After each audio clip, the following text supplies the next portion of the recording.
We live in an era where busyness is worn as a badge of honor, a constant race against time in a world that never truly sleeps. Elara was a brilliant architect, yet her soul was fragmenting under the weight of deadlines, notifications, and the crushing pressure of modern expectations. Her phone was a digital leash, pulling her in 1,000 directions at once, leaving no room for her own thoughts to breathe or settle. She ran from silence because she feared the emptiness it might reveal, not realizing that the noise was actually drowning out her creative genius. The stress manifested in her fingertips. Every stroke was forced. Every design felt hollow, as if her inspiration had been completely bled dry. Outside, the city wept in grey tones, reflecting the internal storm of a woman who had forgotten how to listen to her own heart. Even at the peak of her career, the view felt desolate.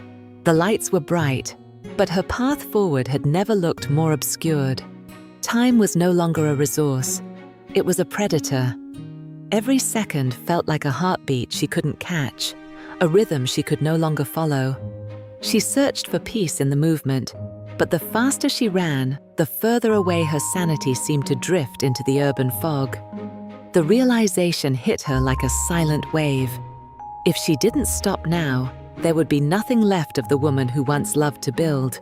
She chose to leave.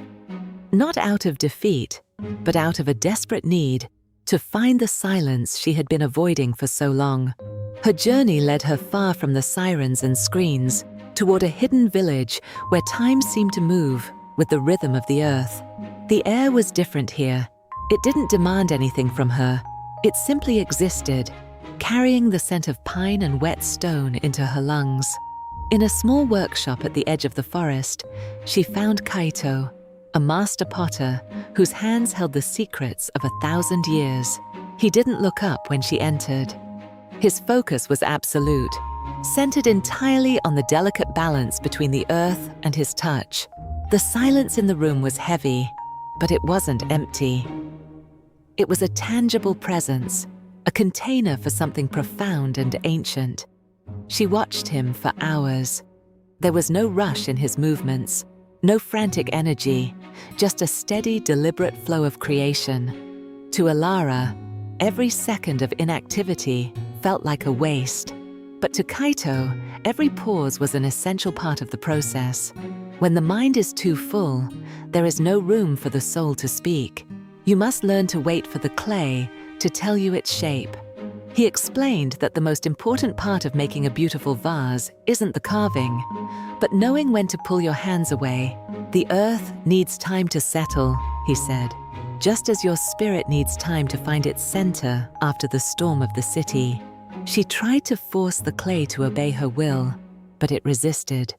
The more she hurried, the more the material crumbled in her grasp. "Don't fight the earth," Kaito whispered. "Listen to it. Silence is the bridge between your intention and the reality of the work." Days turned into weeks. Elara stopped checking her watch. She began to measure her life by the shadows moving across the workshop floor. The noise in her head began to subside, replaced by the simple sounds of the wind, the water, and the crackle of the kiln. She finally understood. Excellence is not born from constant action, but from the stillness that precedes the right action. Science tells us that constant noise fragmentizes our focus. In silence, the brain enters the default mode network, where true creativity is born. This is the minimalism mindset. It is the art of removing the 90% that doesn't matter to honor the 10% that does. He showed her kintsugi, the art of mending broken pottery with gold. It taught her that our scars and pauses make us stronger and more beautiful. The breaks are not failures.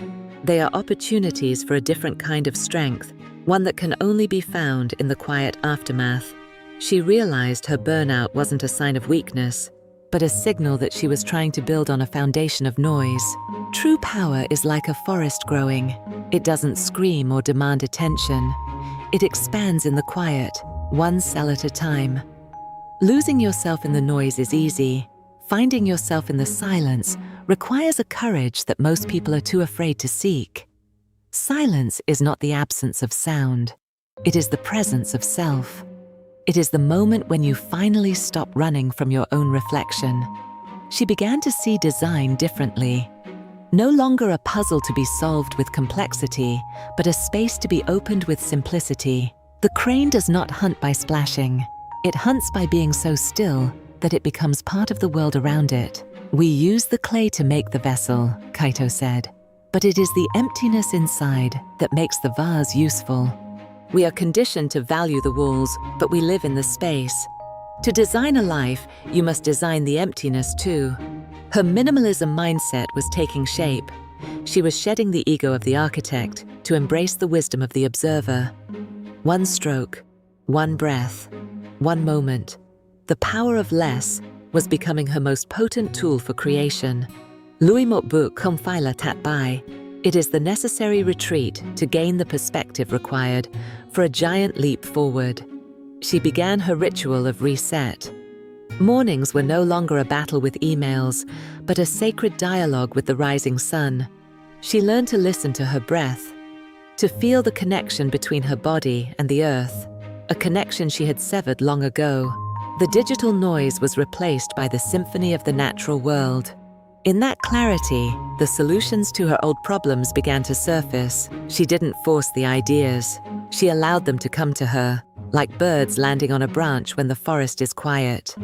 Her mind was becoming like a mountain lake, vast, deep, and perfectly still, reflecting the sky in all its infinite complexity. She practiced letting go, not just of things, but of the false identities and the busy work she used to hide from herself. Her designs were no longer monuments to her ego. They were vessels for peace, intended to bring the silence of the mountains into the city. She discovered that when you stop trying to impress the world, you finally have the capacity to truly love the world. She was no longer afraid of the rain or the dark. She had found a center that no external storm could ever shake again. Action was no longer a reaction to stress. It was a purposeful expression of her inner state, a dance between spirit and matter. In the vast silence of the night, she realized that she was never truly alone. She was part of a larger, silent intelligence. It was time to return, not as the woman who fled, but as the architect who had learned the value of the void. "Keep the silence in your pocket," Kaito said. "Even in the loudest streets, you can always choose to return to the workshop within." She carried with her a new superpower, the ability to be still in the center of the hurricane, to be silent among the noise. The city was waiting, but she was no longer its prisoner. She was coming back to redesign its very soul. Returning to the city felt like entering a different dimension. The noise was the same, but her internal frequency had changed completely. She didn't rush to her desk. She didn't check her notifications. She simply stood for a moment, breathing in the familiar air of ambition. The board expected a standard glass tower. What Elara presented was a revolution, a building designed to breathe and foster silence. She called it the sanctuary, an urban oasis that forced the inhabitants to slow down, to look up, and to rediscover themselves. Her pitch was not a desperate sale. It was a calm invitation. She spoke with the authority of someone who had seen the truth. "We don't need more space to work," she told them. "We need more space to think. We need rooms that respect our silence." For the first time in years, the boardroom was quiet. Not a tense silence, but a silence of deep collective reflection. The project became a movement. Elara led with a quiet strength that inspired everyone around her to find their own rhythm. She worked harder than ever, but she was never busy. Every action was a choice. Every choice was a step toward the vision. She had integrated the mountain into the skyscraper. She had proven that you don't have to sacrifice your peace to achieve greatness. When the building opened, it didn't just win awards. It changed how people felt. It became a lung for a city that was suffocating. She saw her work helping others find the same silence she had discovered in Kaito's workshop. Her art was a bridge for others. She had become the master of her own environment. She no longer reacted to the world. She responded to it with intention. Her influence grew precisely because she stopped shouting. Her silence was the loudest thing in the room, a magnetic force of clarity. By Louis Mottebook, she had gained the momentum to leap over the barriers of her previous life and reach the impossible. She realized that the world doesn't need more people running.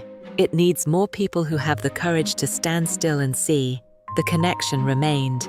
The master and the student, both anchored in the same eternal stillness, despite the miles between them.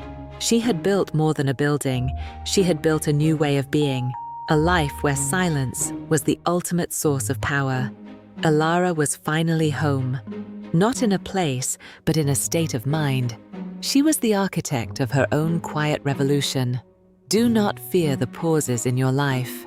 Do not be afraid to stop when the world demands that you keep running. Every great masterpiece begins with a blank canvas. Every great breakthrough begins with a moment of absolute, undisturbed silence. Your internal light cannot shine if the wind of chaos is constantly blowing it out. You must protect your flame in the quiet. Wisdom is not found in the roar of the crowd, but in the whisper of the trees and the steady beat of your heart. You can be still anywhere. The silence is not a location. It is a choice you make in every single breath you take. The minimalism mindset is about clearing the clutter so you can see the stars. It is about honoring the space between the notes. Learn to love the less. Learn to trust that the universe has the answers if you are only quiet enough to hear them. Louis Mottebook de Niente Tuan Kang. Only when we step back can we realize how small our problems are and how vast our potential is. Keep your mind like a still pond. Let it reflect the heavens without distortion, and you will always know your true path forward. Efficiency is not about effort. It is about alignment. When you are aligned with the silence, you fly without the need for struggle. The bridge to your best self is built in the quiet hours. It is forged in the moments when you choose peace over pressure. The peak of the art of living is silence in action. It is the ability to do everything while remaining centered in nothingness. Silence is not empty. It is full of answers. It is the language of the universe, and it is waiting for you to listen. Embrace the stillness. Let go of the noise. And remember, the most powerful step you will ever take is the one you take backward. Because in the end, the only voice that truly